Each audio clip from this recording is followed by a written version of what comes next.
Hi, I'm down at the Temperance Street Brewery, and today I'm going to be brewing an alcohol-free beer, although we can't call it a beer because beer has to be 1.2% alcohol or above. So this is an alcohol-free malt extract drink.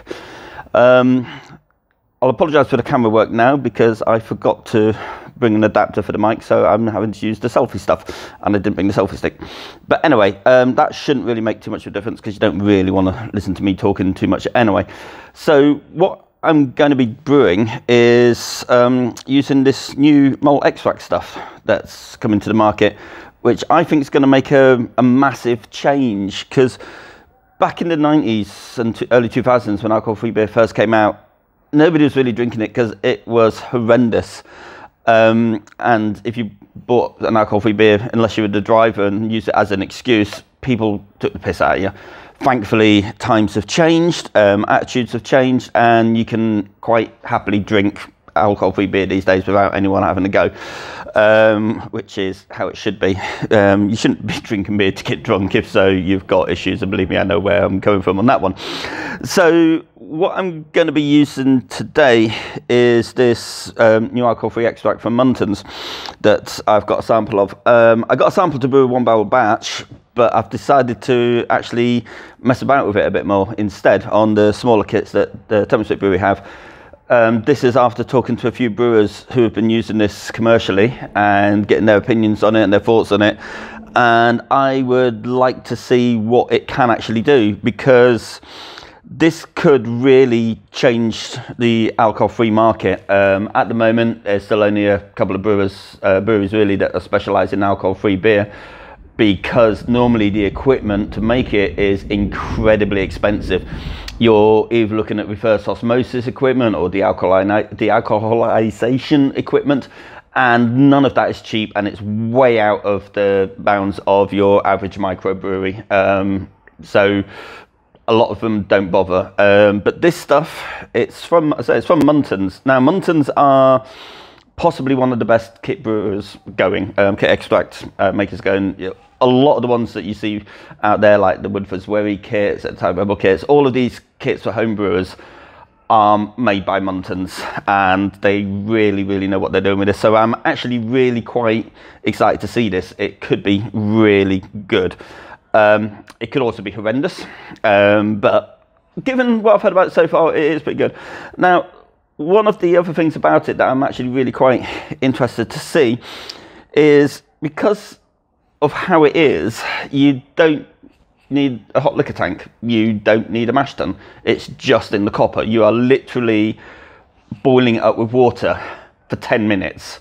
It is literally, you put it in with your hot water, you bring it up to the boil, and then you add your late addition hops. Yes, your aroma hops.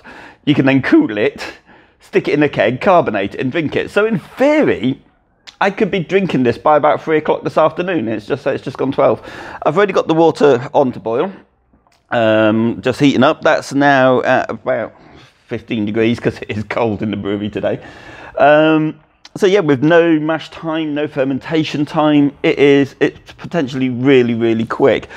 One of the things that it does go against it, because you've not got those aspects of it. If you're looking for a clear beer, yeah, you can use findings with it, but if you're sticking to a conditioning tank and that, you're probably gonna want to use oils hop oils for your dry hopping side of things. Today, I don't actually know what I'm gonna use for my late additions. Because I want it to be reasonably clear, I'm probably gonna stay away from the pellets and just stick with leaf. But I don't know which yet until I'll try it. So I'm going to try the extract neat, mostly because Rob, he's online both on Mastodon and Twitter, as Rob from the internet, has kind of dared me to, because he said, oh, you really should for science. So for science and for you, Rob, I will try it neat. And if I end up in hospital on the day when there's ambulance strikes, that's your fault, Rob. So we'll give that a go. I'll then also have a look at it once it's been diluted, and at that point I'll have a better idea, based on tasting the work when I make normal beer, of what it might actually be like and what hops might work well with it. And so also it's going into keg, so I'll be taking that into consideration as well. Dilution rates, they say it's 5 kilograms for quite a few hectolitres. Basically it's 5 kilos for 100 litres. I'm doing a 30 litre batch, 1 keg, so that works out at 1.5 litres of this, or is it 1.5 kilos? So 1.5 kilos for a keg, or in a keg. So the kit that I'm using today, we've got a 45 litre boiler, and so we're going to put 30 litres of water into that and 1.5 kilos of this Wort, also this malt extract, and we'll see then how much of it boils off during those wonderful short 10 minutes. So I might actually drop the liquor down and only do about 29, maybe 29.5 litres, because for a 10-minute boil we're not really going to lose a lot of liquid. So yeah, let's see how that goes. Right, so I've measured out slightly over the 1.5 kilos because I wanted to show you this, because people have been asking what does it actually look like. Well, you can see it just looks like malt extract, probably a little bit more runny than the stuff I've been used to, and when you pour it, it's just like brown gloop. Now switching back to me, right, there we go. So what does it taste like?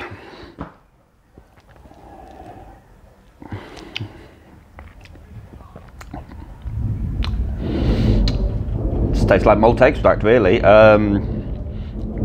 Very sweet. There's definitely hops in there. It really doesn't taste any different than normal extract kits that you get with the oils already in them. If anything, slightly nicer, a bit easier to drink. Yeah, I could actually drink that. No, I couldn't. It's not something you're going to want to drink, but I'm also not gagging and rushing off for some thing to wash my mouth out with. It's not unpleasant, but it is got a lasting bitterness over these. It's very, very sweet to start with. I should expect it is concentrated, and there is that bitterness that's in there. But you do already start to get an idea of what it's going to end up being like as a beer. Right, our water is now up to, I'll get approaching 60. So I'm gonna mix in the malt extract and try and get an idea of what it's actually gonna look like and what it might taste like, so I can work out which hops to use. Because don't want to just get it up to boil and think, oh shit, what hops I'm gonna. So I'm gonna mix these in now, and we're gonna have a bit of a look at what it actually is like, get a better idea, and then plan the recipe from there. Muntons do actually have a couple of basic recipes on their site for different styles of beers that you can make with this, and talking to a few brewers who are using it, you can make pretty much anything. It's how you do it that's down to you. You basically can do so much from the 10-minute boil onwards, or potentially a few things in the kettle as well, which I'm going to look at in a few other later brews. But today is really just see what the Wort itself is actually like, or the malt is actually like, and then take it from there. So first impressions, it's sunk to the bottom. It is obviously gloopy, so we're going to get a little mash paddle in here and give it a good stir, and then see what happens to it. So it's definitely not a chuck it in and leave it sort of thing. Already we can see it's starting to darken up in places.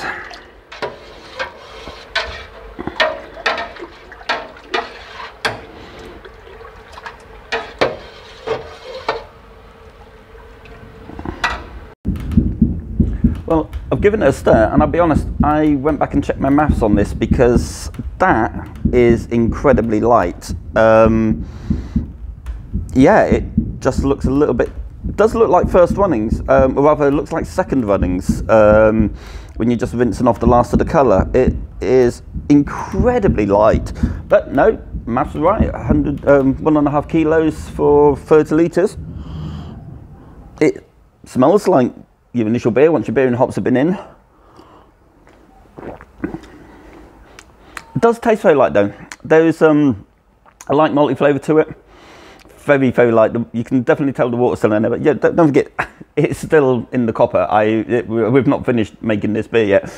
There is a nice hoppiness to it though, and a nice sort of like hop bitterness.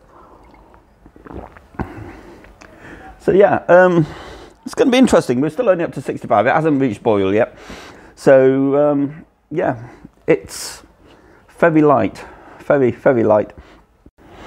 Right, so we're just about up to boil now, and you can see we're getting a bit of a protein break. I don't know why I wasn't expecting one, because you know we are using a grain-based extract here, so of course we're going to get a protein break. Got quite a dark head on it as well, actually. I was brewing yesterday with 100% Maris, and the protein break was much, much paler than that. So yeah, we're about 95 now. So I'm going to do a protein skim, get rid of that, try and keep as clear wort as we can, and hopefully we'll be up to boil very soon. Right, hops. I've gone for Nelson Servin. Had some of the leaf kicking about. It's got lovely flavour aroma that you'd expect from Nelson Servin. It's that lovely, slightly white grape sort of flavour. So it's not a huge amount of alpha acids on it, which we don't really want. We're not really too bothered about it. It's only going in for 10 minutes at a boil. But I thought that seeing as the wort was so light, you could go along with that. And I think it would suit it really quite well. I'm only going for 30 grams, which really isn't much. But it's a very, very thin-bodied beer. So, well, wort that we tried. So I'll give it a go. And yeah, if it works, it works. If it doesn't, we can always chuck a bit more in, or we can end up dry hopping it. But I'm hoping not to have to, because yeah, we're seeing if we can get an alcohol-free beer made in a day. So this will be going in very, very shortly with a bit of protoflock, sort of like Irish moss type stuff. So we'll, yeah, and 10-minute boil. Wow. Right, that's a 10-minute boil up. Yeah, hardly seen any time whatsoever. So we're gonna hook it through the plate chiller now, cool it down, and keg it. Right, while that's still cooling down, I've brought off a sample to get a gravity reading, and that is, well, 1010. Almost dead on, maybe 10, not quite 1011, 10.5. So yeah, there is no sugars in there to ferment, which is one thing I was a little worried about if this went into a cask, because with there being no yeast added, you'd have to pitch some yeast in there to prime it in the cask, and that could kick off fermentation of any residual sugars that are still in there. That doesn't have any. So this malt extract could be used to make cask beer, just a tiny bit of yeast, a little bit of sugar for the priming, and just chuck that in with it, and yeah, you'd get a cask conditioned beer. So that is that question solved. Now if I put that aside, I have a glass here, and we can get a look at the finished beer. Now that's light. I keep saying this, it's not horrendously light, it's just kind of seems light. To give you an idea, this glass here is yesterday's wort that I kept some back to do this with. So the one on the left is Maris Otter, plain straight out Maris Otter, which is used for bitters. The one on the right is this premium alcohol-free malt extract from Muntons.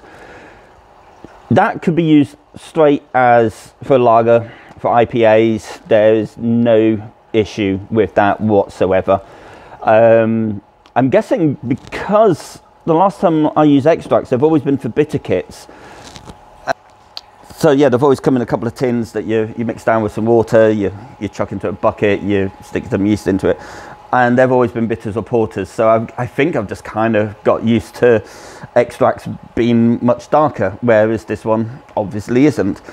Aroma wise, not really getting much in the way of aroma, but that could just be because of me not adding a huge amount of hops, probably being a bit wary about it. Taste of hops, yeah, bit of the Nelson's coming in on that. You would probably want to dry hop this if you're making an IPA style beer, or not if you're making a lager, mind. I think it's absolutely fine. Now the flavour I'm looking for is the malt flavour, because too many things that you read about alcohol-free beers is that they've got a grainy flavour to them. This doesn't have that. They're too watery. No, it's thin, but it's not watery. But anything that's down to about 10-10, you know, in your normal beer, you'd be tasting a bit thin anyway. You could use some other grains you could soak it in there, try and boost that flavour up. Yeah, final gravity is 10-10. Apparently, according to one brewer I was talking to, you can just use extra extract, or you know, not dilute it as much, and you'd end up with a higher finishing gravity. So you'd end up with a slightly thicker body and slightly sweeter, so like flavour to it. So yeah, looking forward to see what this is going to be like carbonated. As it is, I could actually drink that. It's a nice hopped drink. So carbonated, I'm looking forward to this.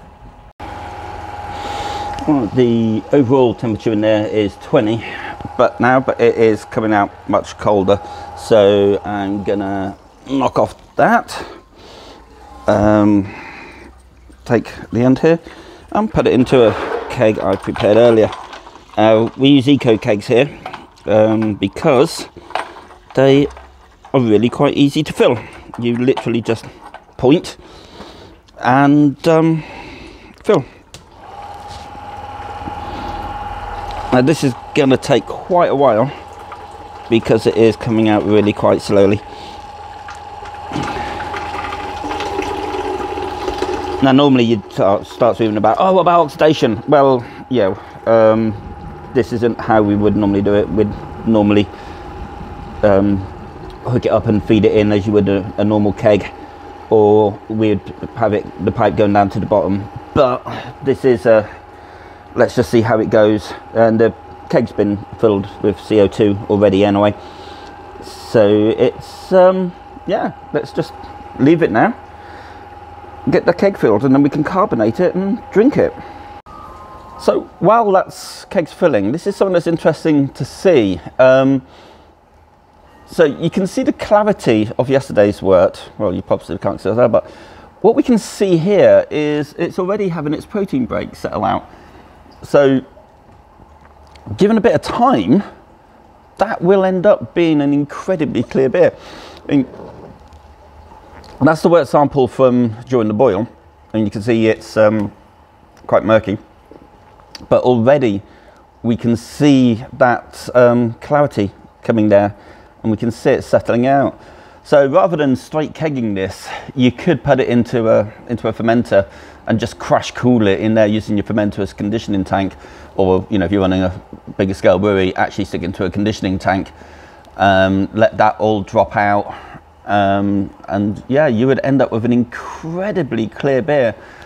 As it is how we're doing it, we'll put it into the keg and carbonate it and then set it down. I mean, I'll obviously try some now, but by the weekend, this should be, after the first couple of pints through, this should be pouring really clear.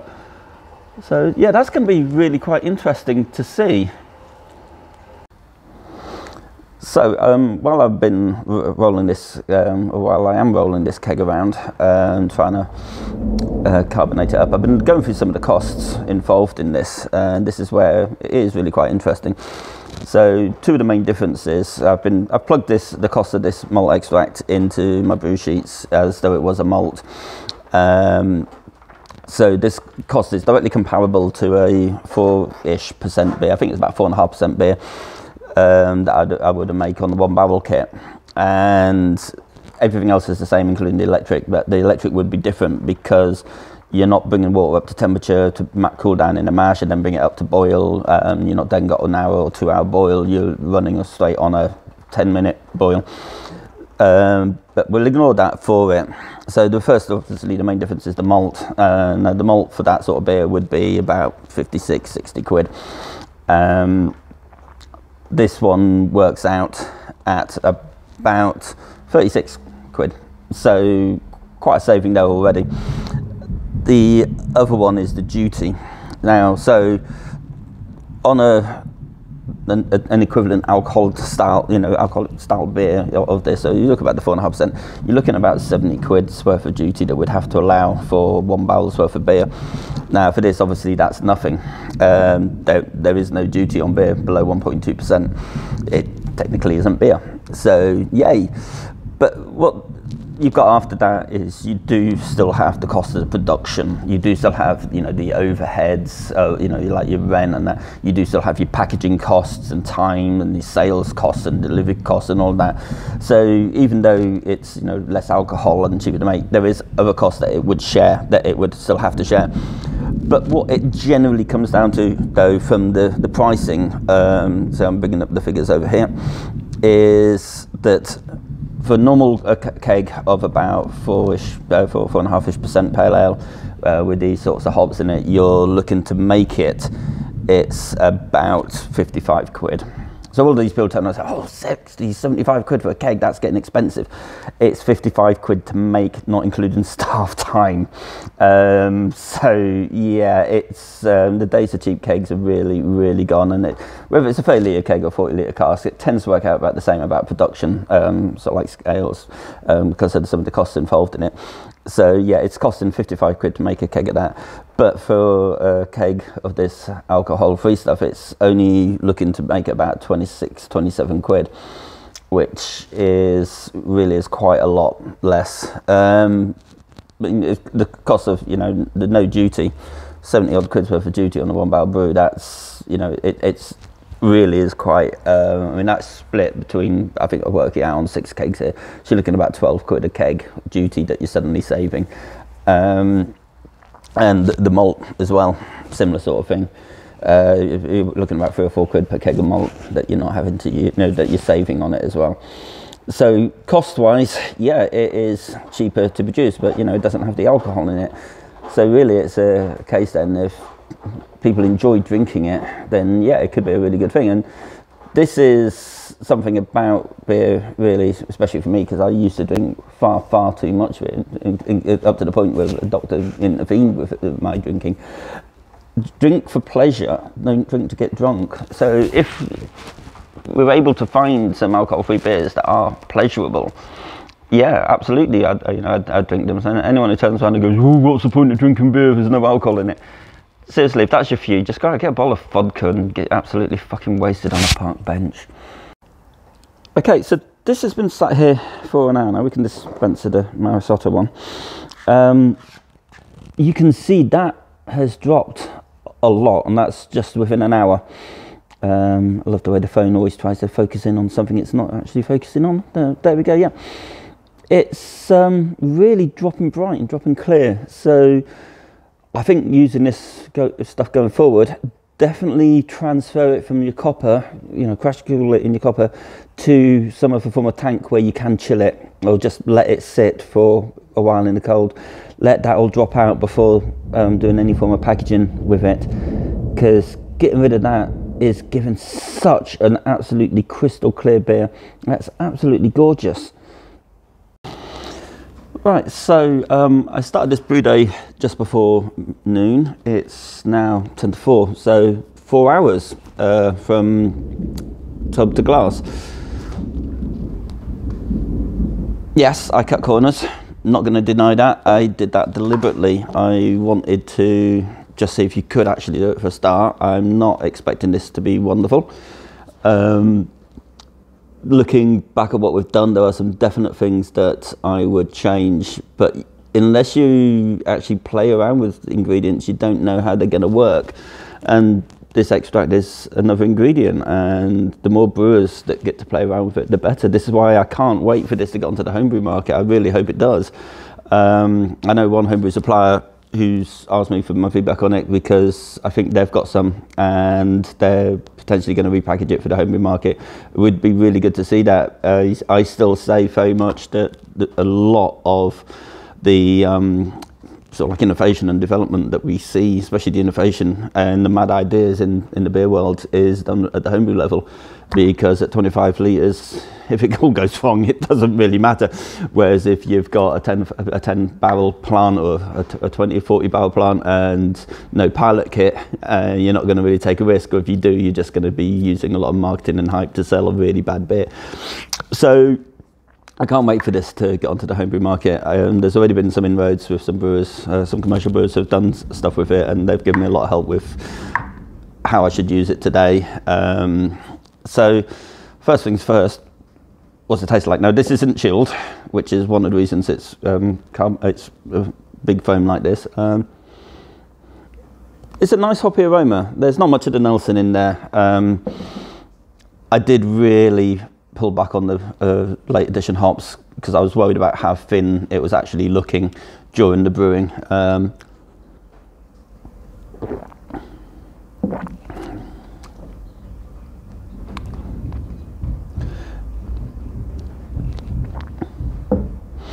I quite like that. I think it is a little too bitter. I think for the extract they could possibly drop down the bittering hops. I think that would be a good thing to see. Allow brewers to add in their own bittering hops, even if it's just chuck it in while the water's coming up to boil, so first wort in the hops. Because, yeah, we could add stuff like oats or some lactose in it to try and soften that out, but with not adding any bittering hops ourselves, there's an element of the control that's taken away from the brewer at that point. Aroma though, yeah, smells nice and malty, but not in a really heavy malty way that you get in English bitters. More in a nice hefty lager.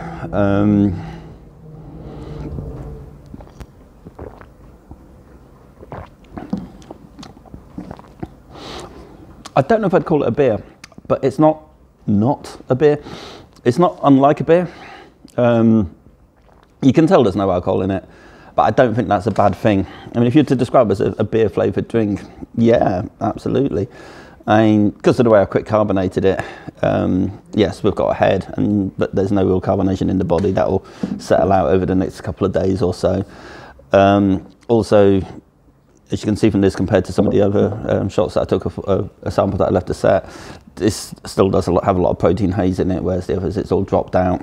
So that could be affecting the flavour a reasonable amount. All that aside, this is actually, it's quite nice. I would be happy to drink this. I'm not sure if I want to have it instead of a beer, because that's not really, when I don't drink, I don't think, oh, I really fancy a beer, but I'm not drinking now, I'm going to have this, an alcohol-free beer, I'll just have a cup of tea. If I fancy a beer, I have a beer. And it's not really, the whole alcohol-free thing like that isn't really for me. But if, it's sort of like 2 or 3 in the afternoon and I've got days, work ahead, and I just fancy something nice and light to drink that wasn't as fizzy as some of the sodas and that you get. It's actually, it's a really good drink for that sort of thing. I can see people out driving would want some of this. It'd be nice to get it to the homebrew market though, and get them to mess around with it, adding dark grains to it and steeping it, cold steeping it with that. See what they can pull out from, maybe sticking a bit of crystal malt into it. As it is, there's no sugar there, so with some of the other grains you're going to get virtually no extraction as well, especially if you mash it at a lower temperature, you're going to get no conversion whatsoever, but you should be able to pick up some of the flavours from that. So you can change the malt base around really quite well. That bitterness is still going to be there. Bit of a shame really. It's not a bad bitterness, but potentially you don't want it there if it's, it's a hopped extract. So yeah, you're going to get that. If they did a flavour or a version of it without that bitterness to it, without the hops in it, then I would probably pick that over this one. But yeah, I don't know if you can see already in the glass, you probably can't. The protein is dropping out. That's dropping really quite quickly. So if I was to get this keg backed up now, then by Friday it should be pouring reasonably clear. If you want to try this, it is going to be on the bar at Temperance Street Brewery this weekend, I've been told. They've let me use the kit for it, and Muntons gave me the malt as an example, and the hops I had kicking about. So yeah, it's cost me nothing to make this. I don't know what they're going to do. I think they might be wanting to make the money back over the bar from it. Costs wise, I went into that a bit. I don't know the cost of alcohol-free beer when I'm out and about. I've seen cans of it and they're about the same price as alcohol beer, which, considering there's no duty on it, you've still got the other costs like the packaging and everything like that, but considering there's no duty, you would expect it to be a bit cheaper. But these breweries, they have invested in this seriously expensive kit to be able to make alcohol-free beer, and they're going to have to get the money back from that somehow. So I don't know if we might suddenly start seeing an explosion of breweries picking up with this, as a lot of them have been interested in, you know, what my thoughts are on this. I think, well, I know several other breweries have got themselves some samples of it. Several other breweries have bought some of this. So I think we're going to see this year a lot more alcohol-free beers cropping up. I think we may see some very, very shonky ones. There's going to be no doubt about that. If you just read the leaflet, the documentation that comes with it, and you follow it, you're going to end up with something not that dissimilar to this. Nothing wrong with it. It has an alcohol-free beer. It's a hell of a lot better than the ones I had in the late 90s and early 2000s, because let's face it, the worst beer ever made is Caliber. It was awful, god-awful stuff. This is actually all right, and it will be better once it gets a chance to sort of like to drop out a bit. The fact that I'm still drinking it shows that it's, I think once you get over the fact that it's not a beer, it's a alcohol-free malt-based beverage, then it's actually all right. It is actually pretty good. The Nelson's starting to come through a bit more now, and it is really quite tasty. I don't know, there's a huge amount more I can say about this beer. You'll have seen the making of it. 4 hours though, but I would, going forward, I would definitely add that crash cooling once it's out the copper. Chill it down, you know, on a recirc, get it into a conditioner, you know, a CO2 purge conditioner, and stick it in there. Maybe if you're going to be dry hopping with some oils, then stick some oils into it at that point. A couple of people work at hop places have been telling me that really should be using some oils for dry hopping with these sorts of things. Absolutely, if that's what you want to do. It's kind of weird in a way, because when I started homebrewing 30 odd years ago now, then it was really kind of frowned upon to use kits. Then, you know, when I started working in the bar trade, a brewery that was using hop oils was seen as being really cheap and nasty. There's still jokes about certain breweries who have got a ceremonial hop that they just wave it past the pint, and that's, you know, past the beer as it's going into the cask, and that's their hopping regime. But hop oils now are starting to become a lot better, and it's the same with extracts as well.